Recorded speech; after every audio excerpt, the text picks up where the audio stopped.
Mr. President, today is an extraordinary day. Today is an auspicious day, for we will be discussing issues of war and peace. Believe it or not, we rarely discuss such important issues. We've been at war for 15 years.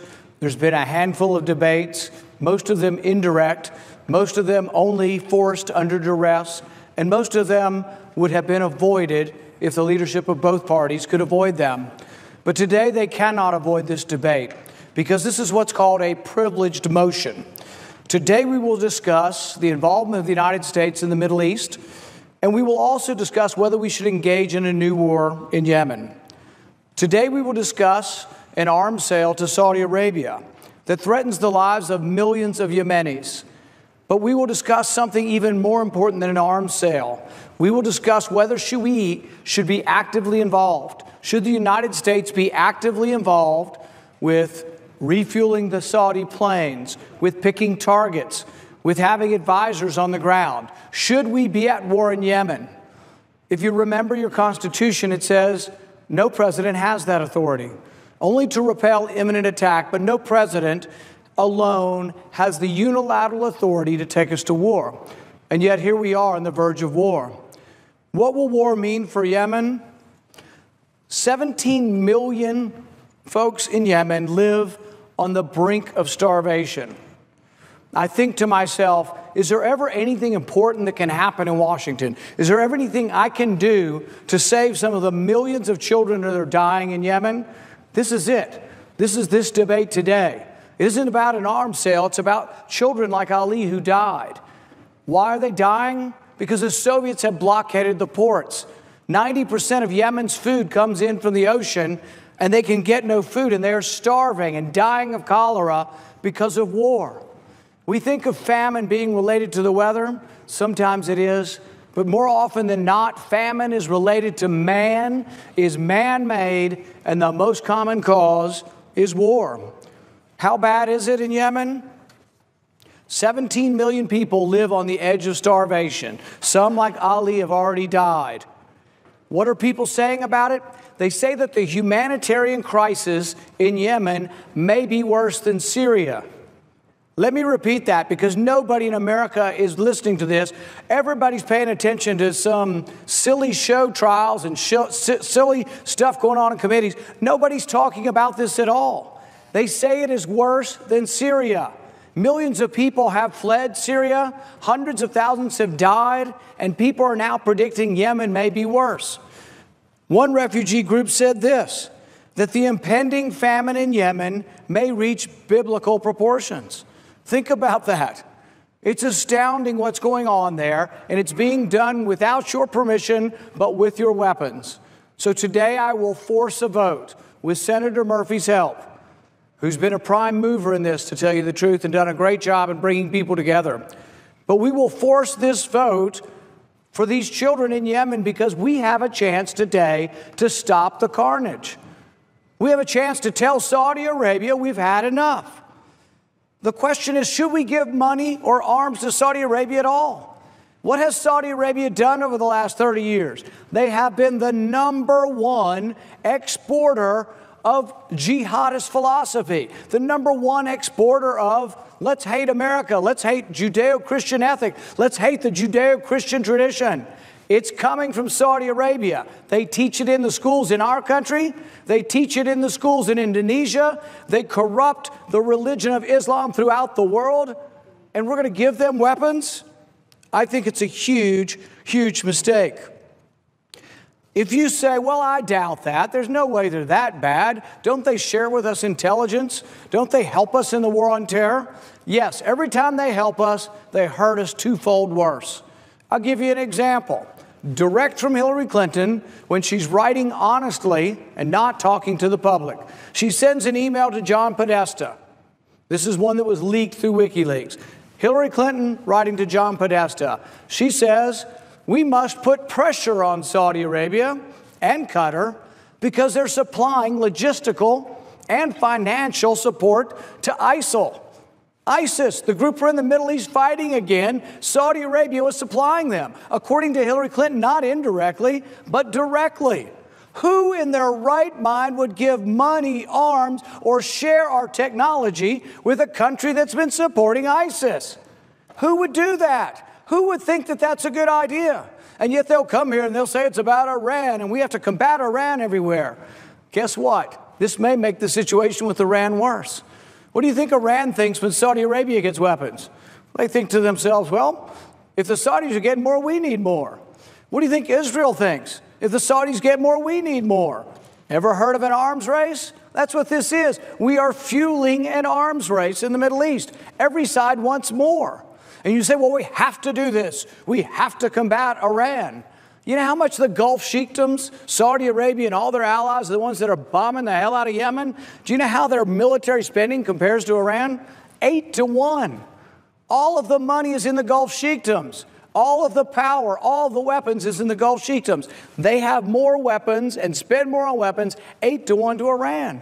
So when we're going to vote on Iran sanctions this week, and they say they don't want ballistic missiles in Iran.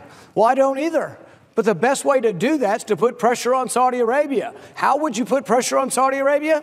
Maybe we wouldn't sell them arms. Maybe we would withhold the sale of arms until they come to the table and we get a ballistic agreement with Iran.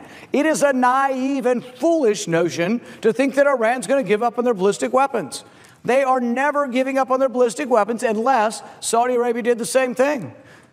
People don't talk about this, but Saudi Arabia has ballistic missiles. They've got Chinese missiles. They're called the Dengfang 21 and 3. They have dozens of these. Do you know where they're pointed?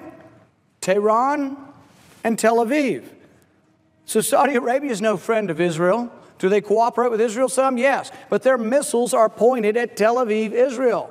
Saudi Arabia's other missiles are pointed at Tehran. Are these missiles nuclear capable? Yes. They're not thought to be nuclear tipped, meaning they haven't been armed with nuclear missiles, but everyone who is in the arms community acknowledges that these missiles could carry a nuclear payload if they were altered. They have the ability to do it. Should we send arms to Saudi Arabia? Well, here's another quote from Bob Graham, and this is a paraphrase. He says that there's an abundance of evidence that the Saudis were complicit in 9/11. Have we forgotten that 15 out of the 19 hijackers were from Saudi Arabia? Have we forgotten the missing 28 pages that they kept from the American public for over a decade? When you read those missing 28 pages that have now been released, they tend to implicate Saudi Arabia. They tend to indicate that the attackers, particularly in San Diego, were befriended by a government agent for Saudi Arabia. There's an abundance of information that implicates Saudi Arabia in 9/11. In fact, this very Congress voted less than a year ago. We voted unanimously, or virtually unanimously, to let American citizens, the victims of 9/11, their families, we voted to let them sue Saudi Arabia. This is an extraordinary thing. We almost never let people sue governments, particularly foreign governments. But we voted nearly unanimously. Why? Because people have sympathy still for the 9/11 victims and their family. And because people obviously believe there's some information that may implicate Saudi Arabia. So you say, oh, no, they've changed. Well, how much could they have changed? It's only a year or two ago, Hillary Clinton's writing that email saying the Saudis are giving financial and logistical support to ISIL. Who in their right mind would sell arms to Saudi Arabia under those circumstances?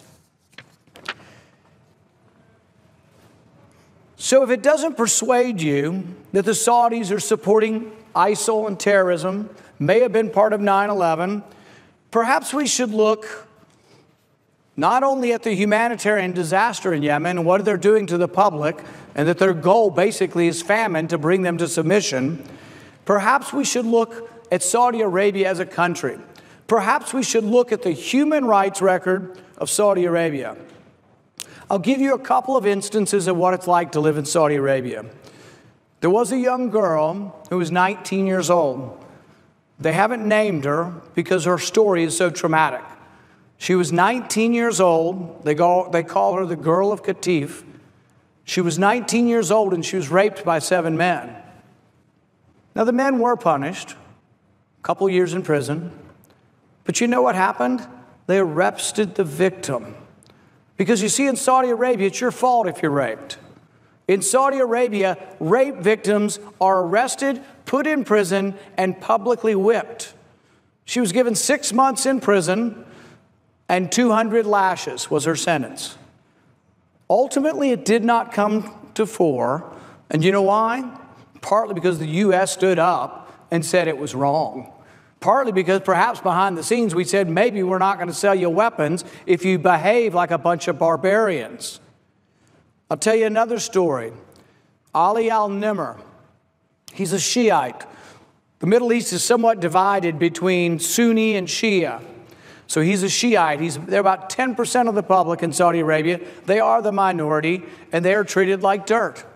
His uncle was a sheikh, and by all accounts, one who called for peaceful elections, who wasn't an advocate of violence, never was known or seen to have a weapon, but was executed by the Saudis for leading protest.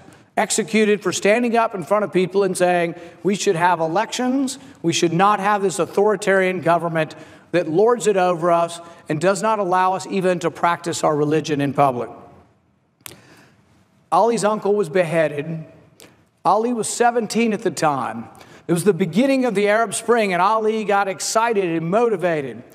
And if you see the pictures of him, it's heartbreaking. You see pictures of him in Western clothing. He liked poetry. He liked music. He was by all means the kind of people that we wish would come to leadership in Saudi Arabia. But at 17, he went to a rally, and he chose to be part of the Arab Spring to say, we don't want authoritarianism. We don't want despots. We don't want kings and all of their hereditary lording it over us. We want elections. And for that, he was arrested and put on death row. And death row, and Saudi Arabia being Saudi Arabia, the death row includes beheading and crucifixion.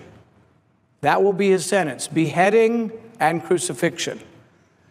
This is the regime that you're being asked to send weapons to. People say, oh, they're buying them. The technology is ours. It's American technology that was developed for the defense of this country, and the companies would never have the technology had we not paid them to have it. The American taxpayer has a right to that technology, and while almost every other good in the marketplace, I would say the government has no right to tell you who you sell it to, arms are different because they're all developed by the U.S. taxpayer. And I do believe there should be rules about who gets our arms. I don't think we should sell them to Saudi Arabia if they might wind up in the hands of ISIS. I don't think we should sell them to Saudi Arabia if they punish people for protest, if they punish people for speaking out by beheading them and crucifying them. I'm not for selling them a rifle, much less precision-guided missiles. Now, some will say, oh, if we give them more accurate missiles, they'll kill less civilians. That presumes that they're not targeting civilians. You think it was a mistake? You think they accidentally bombed a funeral procession? You think their intelligence was so bad they didn't know it was a funeral procession? They killed 125 people at a funeral. They wounded 500. We wonder about why we have so much terrorism. Some, yes, they hate us maybe inherently, but some of it's blowback to policy. Some of it is, do you think the people who died or the people that survived or the relatives of those who died in that funeral procession, you think they're ever going to forget it? They will remember it 100 years from now. The problem we face of terrorism goes on and on and on as long as we keep supporting despots who treat their people like crap, who sentence them to beheading and crucifixion, who are starving their neighboring country, which is one of the poorest nations on the planet Earth. We are not getting better. We are not getting any closer to peace by supporting the Saudis. It's a huge mistake. The girl of Qatif, rape victim, sentenced to prison and lashes, 70 lashes. Ali al-Nimr, still on death row, sentenced to beheading and crucifixion. Raif Badawi, what is he? I don't know much about him, but he's an outspoken blogger. Somebody who writes his opinion and may have opinions that may not be orthodox. But for that, the Saudis arrested him, and he's in jail for 10 years, and he's sentenced to 1,000 lashes. I don't think you can survive 1,000 lashes, so the Saudis, in their great humanity, are dividing his treatment into 10 doses. He's already had 100 publicly applied. He has 900 more to go. Shouldn't we think a little bit about supplying arms to this country? If the human rights aspect to this is not enough, I think we should probably think about the region. There is a problem in the Middle East. There is conflict. Some of it goes very deep. Those who live in the Middle East remember the Battle of Karbala in 680 AD, when a grandson of Muhammad and a caliph came together and had a battle. They still remember, and they're still unhappy about a battle from 680. They have long memories. I'm reminded of what one Afghan told a reporter or a soldier recently. He says, "You have all the watches, but we have all the time." They live there and have for centuries, and we'll be there when we have gone. They have to fix their own problems. We can occasionally say we're going to help some people destroy an evil empire, an evil group like ISIS. Yes, but the people fighting and the people on the ground need to be the people who live there. It can't be foreigners. It can't be people who they consider to be pagans. It's never going to work. But we are foolish if we don't look at the repercussions of what it means to sell arms to Saudi Arabia. How will Iran react? I was in a committee hearing the other day, and one of the senators says, "We don't care how Iran reacts. We don't care what they think." Well, by golly, we ought to. If we're going to put sanctions on them, doesn't that mean we care enough that we're trying to modulate and change their behavior? The whole idea of sanctions means we do care about what Iran thinks. Doesn't mean we agree with it. Doesn't mean we condone it. Doesn't mean we say Iran is right, but certainly we do care about what they think. So what do you think Iran thinks about supplying arms to Saudi Arabia? They think we need more. If you add up Saudi arms alone are third biggest in the world now. It's U.S., as big as the next 10 combined, then it's China, and then it's Saudi Arabia. And Saudi Arabia has these other Gulf sheikdoms, despots. They're all allies of ours. There's about 5 or 6 of them. Altogether, they have 8 times more weapons than Iran. And so we're complaining, I think justifiably so, because we worry about the mischief of Iran in the Middle East. But we're complaining about that, and we want them to change their behavior. But what do you think is the prime reason they create weapons and they're creating their ballistic missiles? Some of it's because they fear our invasion, like Iraq. But I think a great deal of why Iran develops weapons is their fear of Saudi Arabia. In fact, when you look back at Iraq and the whole weapons of mass destruction that never existed, one of the interesting stories is, maybe a theory, but I think has some evidence, is that Saddam Hussein pretended valiantly that he had weapons of mass destruction, not to deter us, to deter Iran. So here is Saddam Hussein sending all these smoke signals up that he has weapons of mass destruction because he wants to keep Iran at bay. We think everything's about us, and we never acknowledge that maybe some of it's about the regional politics. So when we give weapons or sell weapons to Saudi Arabia, there will be, for every action or reaction, there will be significantly more pressure for Iran to come forward and have more weapons. What does it do to our ally Israel? There's been at least a few reports that says Israel believes that every time we give $1 to Saudi Arabia, they need to respond with $1.50. There was a quote from one of their government ministers on this saying he worries about their qualitative edge. I have a quote here from a colleague of mine, a friend of mine who's a rabbi and a friend of the Constitution. Rabbi Nate Siegel writes, "While I understand the president's intentions, we must proceed with great caution due to the challenges and the history of the region. At this time, I don't see the benefits of the arms deal for the United States or Israel." This is coming from someone who believes with every fiber of his being that Israel should be defended. He's worried that by giving weapons to Saudi Arabia, it detracts from the qualitative edge that Israel currently has. Imagine what happens if the government of Saudi Arabia were overthrown. They have billions and billions of dollars of weapons. Many of these weapons are the most sophisticated weapons we have. Is there a chance they could be overthrown? Well, I don't know. They behead their citizens and crucify them. You think anybody who lives in Saudi Arabia might have some pent-up anger for the regime? William Wilberforce once said of slavery, he said, having heard all this, you can look the other way, but you can never say that you didn't know. I love that statement because so many people at the time of slavery looked away. They just said, it's something we do. It's part of our time. It's part of our age. And so many people knew the horror of slavery. So many people knew the horror of what was happening to a people, and they looked away.